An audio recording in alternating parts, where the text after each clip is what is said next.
सुब्बैया रंग बिरंगी मुर्गियों को एक तरफ एक टोकरी और दूसरी तरफ एक और टोकरी में रखता था। उन मुर्गियों को सारा गांव घुमाकर उन सबको बेचकर पैसे लेकर वो खुशी खुशी घर लौटता है। सुनो करके उसकी पत्नी सुब्बम्मा को पुकारता है सुब्बैया। हाँ जी, आप आ गए, सारे मुर्गियों को बेच दिया आपने, ऐसे कहती है सुब्बम्मा।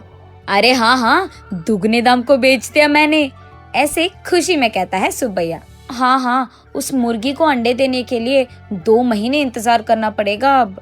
हाँ, बात तो सही है। उन सब मुर्गियों में से एक गुलाब रंग की मुर्गी को अपने हाथ में लेकर, हाँ, ये मुर्गी तो हर 2 महीनों में एक बार ही अंडे देता है, काश ये साल भर हर महीने ऐसे अंडे देता, हम इससे बहुत ज्यादा पैसे कमा लेते। ये कहकर उस मुर्गी को वही जमीन पे छोड़ देता है सुब्बैया। चलो छोड़ो जी, इसी मुर्गे के वजह से तो हम कुछ तो भी कमा पा रहे हैं, अब उसी से काम चलाना होगा। अब चलो, खाने का वक्त हो गया, खाने आ जाइए आप। उस रात के 12 बजने के बाद सुब्बैया धीरे से नींद में जागकर अपनी आंखें खोलता है। उसके बगल में मौजूद सुब्बम्मा गहरी नींद में थी। इसी को मौका मानकर सुब्बैया धीरे से एक चाकू को लेकर बाहर जाता है। बाहर टोकरी के नीचे मौजूद उस गुलाब रंग की मुर्गी को वो बाहर निकालता है और उस मुर्गी से सुब्बैया ऐसे बात करता है। हर महीना अगर तू अंडा देगी तो तेरा कुछ जाएगा क्या? या फिर तुझे इस बात की घमंड है कि तू एक ही है जो रंग बिरंगे अंडे देती है? आज मैं तेरा घमंड उतार दूंगा। तो क्या कि तुम हर महीना अंडे नहीं देती हो, सारे अंडे तो तुम्हारे ही पेट में है ना। उन सारे अंडों को एक ही साथ बाहर निकालकर मैं उन सबको एक ही बार में बहुत ज्यादा पैसे के लिए बेच दूंगा, देख लेना। ऐसे कहकर जोर से हंसकर उसके चाकू से उस गुलाब रंग की मुर्गी को मार देता है सुब्बैया। लेकिन उसके पेट में देखने पर उसे एक भी अंडा नजर नहीं आता है। हाय भगवान, ऐसे सोचते ही रहता है कि इतने देर में सुब्बम्मा नींद से जाग उठती है। वहाँ आकर उसके पति के किए को देख, अरे भगवान, ये तूने क्या कर दिया? मैंने सोचा कि सबकी तरह तुम मूर्ख नहीं हो, पर तू तो वही निकला। अरे रे, इतनी अच्छी पैसे देने वाली मुर्गी को तूने जान से मार दिया। अरे रे, सोने की बतख की कहानी कभी सुनी नहीं है क्या तुमने? हाय भगवान, ये मेरे पति ने क्या कर दिया? तुझे लालची बनने की क्या जरूरत थी? ऐसे वो रोती रहती है कि इतने में ए सुनो, क्या कर रही है तू? सुब्बम्मा, सुब्बम्मा उठो, क्या हो गया तुझे? सोते हुए इतनी जोर से चिल्ला रही है, पागल हो गई है क्या?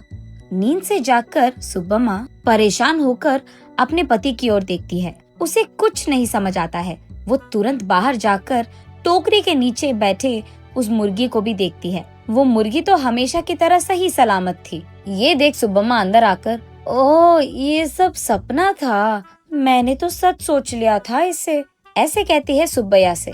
क्या सपना, क्या सच की बात कर रही है? आधी रात को मुझे उठा दिया तूने अच्छी नींद से। चल जाओ, सो जाओ अभी, कहता है सुब्बैया। अरे जाइए ना आप भी, मुझे तो बुरा सपना आया कि आपने उस मुर्गी को जान से मार दिया, क्योंकि आप लालची बनकर उसके पेट में मौजूद अंडों को निकालना चाहते हैं। मैं कितनी घबरा गई पता है आपको? मुझे क्या पता था कि वो सपना है, मैंने तो आपको बहुत डांट लिया, ऐसे कहती है। हाँ हाँ, ठीक है। वैसे मैं उस मुर्गी को क्यों मार डालूंगा, मैं क्या पागल हूँ? वैसे मुझे तो हमारा अतीत बहुत अच्छी तरह से याद है।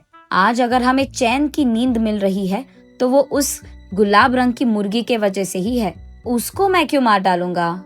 चलो सो जाओ अभी, तुम और तुम्हारे सपने। ऐसे कहकर सुब्बैया सो जाता है। लेकिन सुब्बम्मा वही बैठकर अतीत में चले जाती है। एक समय में सुब्बम्मा और सुब्बैया दोनों मुर्गियों का व्यापार करते थे। सुब्बम्मा कुछ मुर्गियों को अपने घर के पास ही रखती थी। उनको खाना देना, उनके अंडों को इकट्ठा करना और उन अंडों को अगल बगल वालों में बेच देना, बड़े हुए मुर्गियों को बिकाव के लिए रख देना और उन मुर्गियों को सुब्बैया का इधर उधर जाकर बेच देना, यही होता था। लेकिन मुर्गियां हर रोज नहीं बिकती थी, कभी कभार तो 10-15 दिनों में एक ही मुर्गी बिकता था। इसी कारण सारा गांव घूम घूम कर थक कर घर आता था सुब्बैया। कभी कभार तो उन मुर्गियों को दाना डालने के लिए भी सुब्बैया और सुब्बम्मा के पास पैसे नहीं थे। तब एक दिन सारा दिन घूमकर थके हारे सुब्बैया उसके घर लौटता है। घर आकर वो बरामदे में बैठता है और उसके बगल में सुब्बम्मा खड़ी रहती है। क्या आज भी एक भी मुर्गी नहीं बिकी? वो ऐसे पूछ ही रही थी कि वहाँ एक साधु आता है। माता, खाने के लिए कुछ दे दो, ऐसे पूछता है।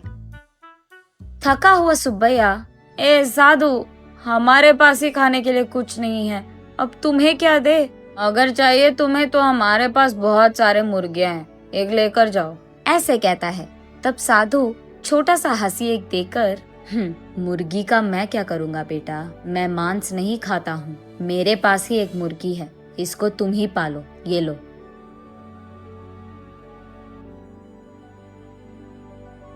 ये कहकर उनके हाथ में मौजूद एक गुलाब रंग की मुर्गी को उसके हाथ में देता है। मुड़कर देखने से पहले ही वो साधु वहाँ से गायब हो जाता है। सुब्बैया तब उस गुलाब रंग की मुर्गी को देख, इस तरह की मुर्गियाँ भी मौजूद है क्या?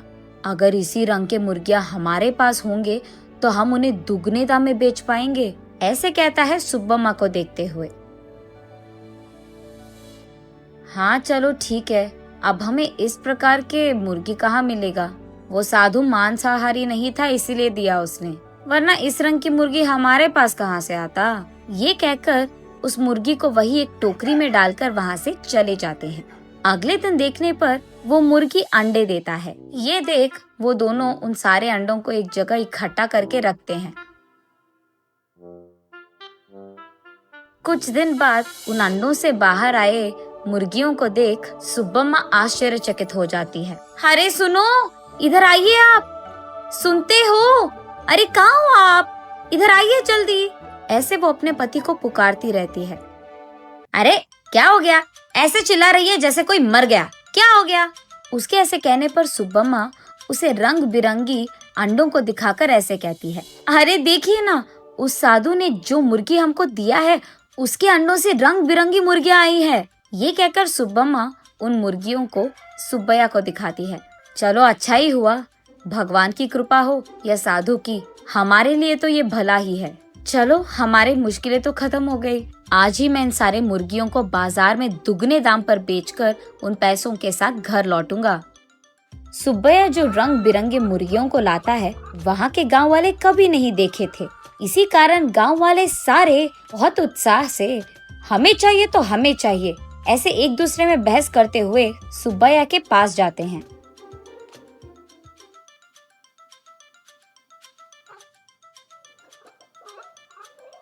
ऐसे वो मुर्गी 1 महीने में सारे दिन अंडे देकर, फिर 2 महीने बिना अंडों के, फिर उसके बाद एक और महीना सारे दिन अंडे देते हुए रहती थी। अब उन्हीं महीनों में सुब्बैया भी अंडों को जमा करके उन्हें बाजार में बेचता था। ऐसे ही कुछ ही दिनों में पति पत्नी दोनों कमाए हुए पैसों के कारण चैन की नींद सोने लगते हैं। सुब्बम्मा वापस होश में आकर, ओह अब याद आया, सुबह मैं सोच रही थी कि ये मुर्गी साल भर अंडे क्यों नहीं देती है, शायद उसी कारण ऐसा बुरा सपना आया मुझे। ये सोचकर वापस गहरी नींद में सो जाती है सुब्बम्मा।